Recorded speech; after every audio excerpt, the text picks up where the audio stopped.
So, Vivi and Brooke, what got you interested in joining this film? Because you have Sung Kang making his debut directing a movie, and he's so iconic in the Fast and the Furious franchise, right? So, how important was it to be in the first movie he directed as well? Brooke, you should go first. Yeah, I was thrilled to meet Sung and was even more thrilled when he asked me to be a part of his movie. I mean, I also just loved the script from the get-go. I'm a really big 80s horror movie and all the like classic 80s and 70s and 90s horror movies. I love those. And so this being a little love letter to those movies made me even more excited. So, yeah. Yeah. It was the same too, because when I got the initial audition and they sent me the script, like sometimes these things come across your desk and you're just like, okay, like if I book it, it'll be work. But I was reading it and it was just so funny. And also like there were twists and turns with the creatures. And I loved just the dynamic between the main characters. I was like, I want to be a part of this. And then when I saw that Sung was attached, I even more wanted to be a part of it because I think he's so cool.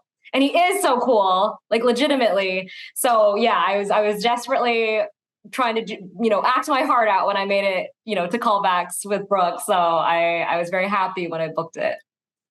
And this is for both of you as well. We've seen a lot of werewolf movies in the past, but not a lot that are female eccentric leads like this one has.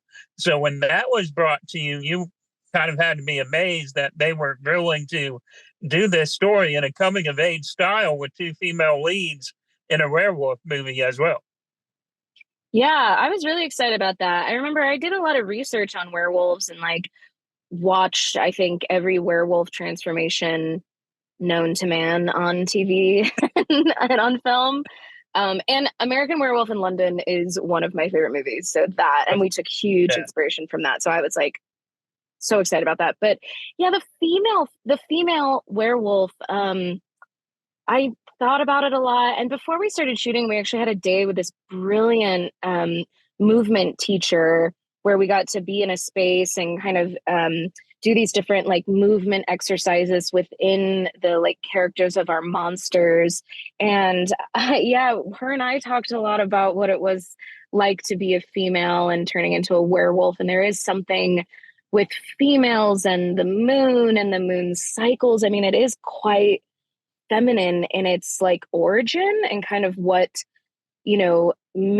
what brings on the werewolf. So I'm surprised that there's not more female centric werewolf stories. I think we're seeing more of those coming out though, if I'm correct. If I've read and kind of seen different like trailers about some different female werewolf stories. So that's very exciting to be a part of that little trend. And I know Sung, also being an Asian actor himself, was very, with the two characters, he was trying really hard to have one of the leads be an Asian female, which I thought was so lovely because, representation in this business is already so hard. And especially in the horror industry, which I feel like also, I feel like there haven't been many Asian leads in horror films in general. So I was very grateful for that opportunity and that Karen's story isn't even necessarily about being Asian. She just happens to be Asian, which I thought was really cool. And she's in these weird circumstances that she has to deal with. Right. And when you guys were acting in the movie as well with Sung directing, like you said, he included Asian characters in this. Was that important to get realistic instead of them coming off as cartoonists or, just that subtle kind of realistic Asian character voice in the movie as well? Yeah, because we're just people who happen to be Asian at the end of the day, and I thought that was lovely because for so long a lot of the roles I've had to audition for were so related to like the Vietnam War or like tied to that kind of like trauma, and this is just like, oh, she's an Asian American girl going through this experience with her best friend. I just get to be me. I get to be a regular American girl going through some crazy antics. So,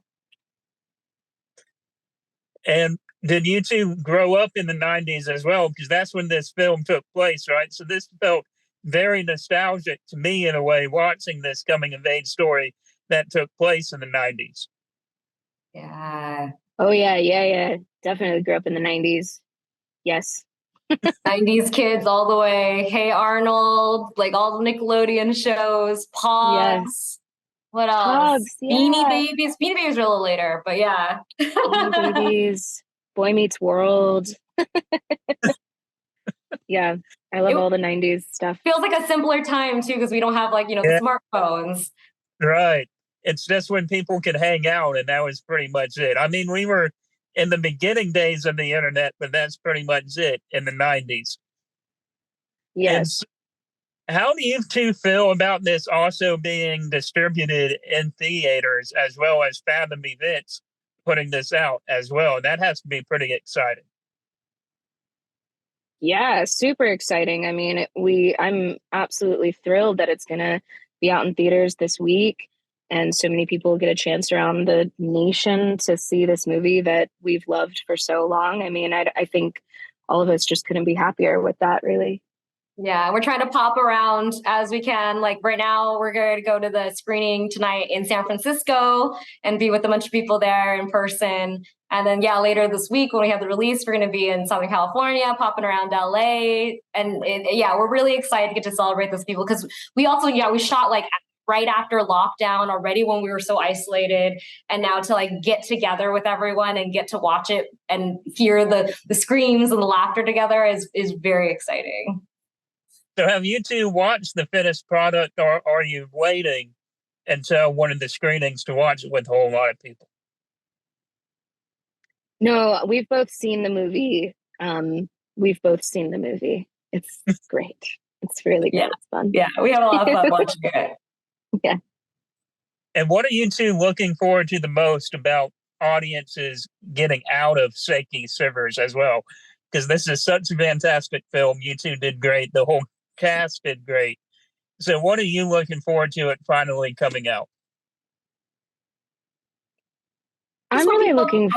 You go. No, you go, Vives. Go, Vives. Go. Oh, I just want people to be together and to laugh and to scream, maybe cry as they watch it, and just have a nice time escaping life for like an hour and a half.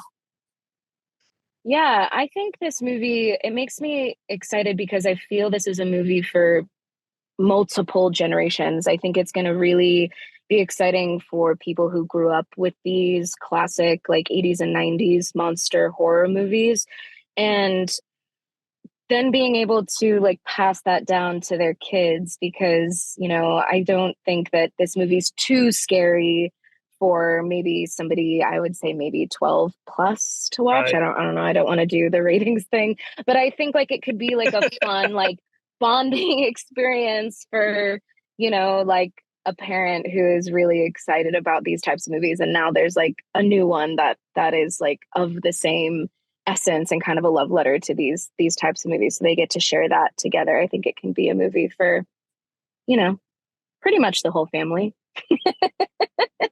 Good answer. Yeah. So thank you two so much for joining us tonight. It's been fun, and congratulations on the film. Can't wait for what you two do next. Thank you, AJ. So much.